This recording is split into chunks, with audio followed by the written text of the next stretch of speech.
Tonight we continue our sermon series called The Unnamed. This from the Gospel according to St. Mark. When it was noon, darkness came over the whole land until 3 p.m. At 3 o'clock, Jesus cried out with a loud voice, Eloi, Eloi, lama sabachthani, which means, my God, why have you forsaken me? When some of the bystanders heard it, they said, listen, he's calling for Elijah. And someone ran, filled a sponge with sour wine, and put it on a stick and gave it to him to drink, saying, wait, let's see whether Elijah will come to take him down. Then Jesus gave a loud cry and breathed his last.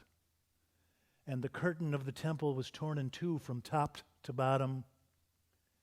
Now, when the centurion who stood facing him saw that in this way Jesus breathed his last, he said, surely this man was God's son.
One of the more prominent among the important but unnamed characters in the biblical narrative is the centurion at Golgotha the day Jesus died.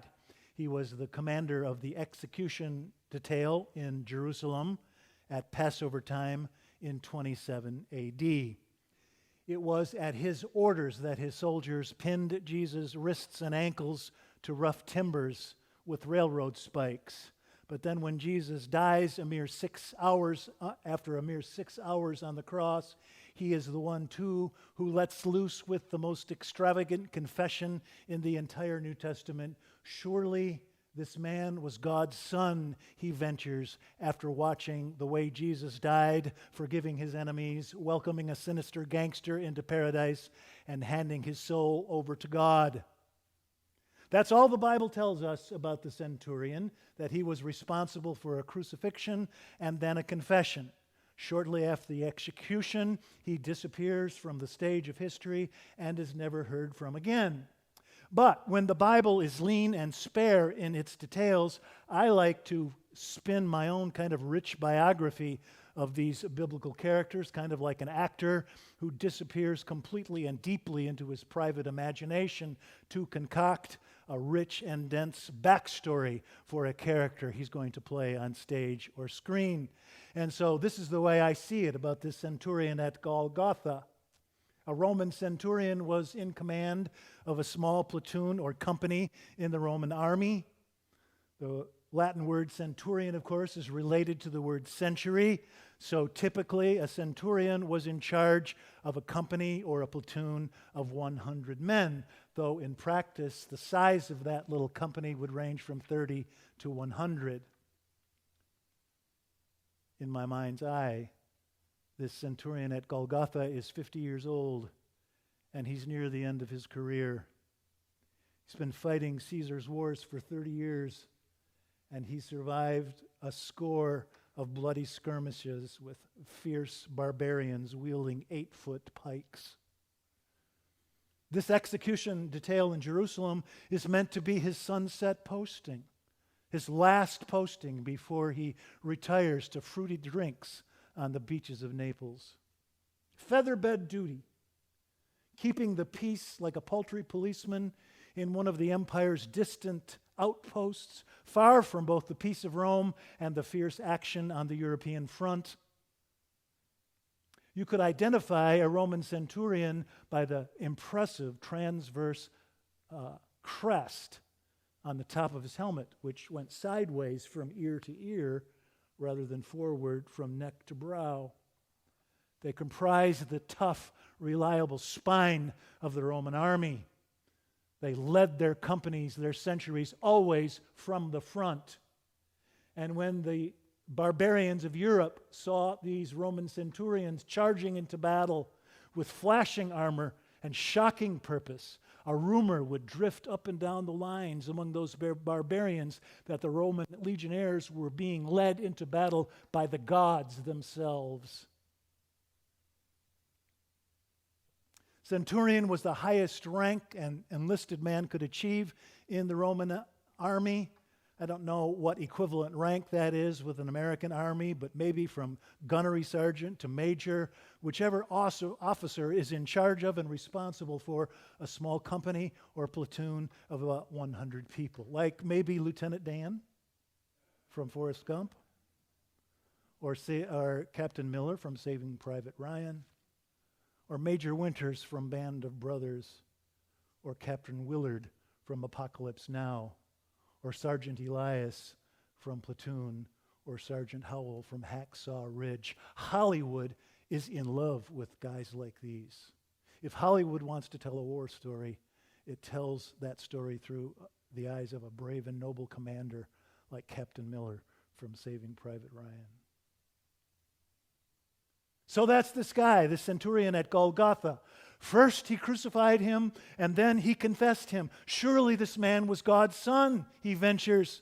Some scholars think he said it sarcastically, with a sneer. This is God's son? Yeah, right. Give me a break, would you? Personally, I don't think so. I think he meant it. But even if he said it derisively, he told the truth, right? And his truth has stood century after century, everlasting to everlasting. Surely this man was God's son. Well, that's all from the Gospel of Mark. St. John tells the story a different way. St. John tells us that when the 3 death row inmates have been hanging from their respective crosses for 6 straight hours, and the Roman soldiers had gotten tired of watching the spectacle and wanted to adjourn to the tavern, they took a sledgehammer to the kneecaps of the 2 thieves to hasten the inevitable. But then when they got to Jesus, this proved to be unnecessary because he was already gone. And St. John tells us that a soldier lanced his side with a spear to confirm that he was already gone. St. John doesn't call him a centurion like Mark. St. John calls him a soldier. But from the very beginning, the Christian church has thought that St. John's soldier is the same guy as Mark's centurion. Neither Mark nor John give this centurion at Golgotha a name, but since the 6th century, the Christian church has called him Longinus, which is a Latin name coming from a Greek word for spear. The soldier gets his name from his weapon. Longinus is, quite literally, the spear chucker. He's become a saint in the Roman Catholic Church. Some call him the first Christian because he was the first to confess Jesus publicly. Who Jesus really was in the core of his being, God's very own Son. If you've been to Rome, you've seen the impressive statue in the crossing at St. Peter's Basilica. It'll make you weep to see this violent, bloody soldier holding his lance aloft in Christendom's most important cathedral, a stone's throw away from the holy altar of the Prince of Peace himself. And his weapon, they call it the Holy Lance or the Spear of Destiny. And behind the Holy Grail itself, the cup Jesus used at his Last Supper with his disciples, after the Holy Grail itself, the Holy Lance is Christianity's most sacred relic because it once touched his holy, life-giving blood. It still has the power to heal, they say. In the legends of King Arthur, it can heal the mortally wounded. And in the opera Parsifal, perhaps the greatest ever written, Richard Wagner has the Holy Lance be the device that churns the sprawling plot. Surely this man was God's Son. Mark tells us that the centurion stood facing him. It's a vivid tableau, isn't it? This violent, bloody centurion, symbol for Tiberius Caesar himself, the most important, powerful man the world had ever seen, with his invincible empire and teeming legions and imperial decree.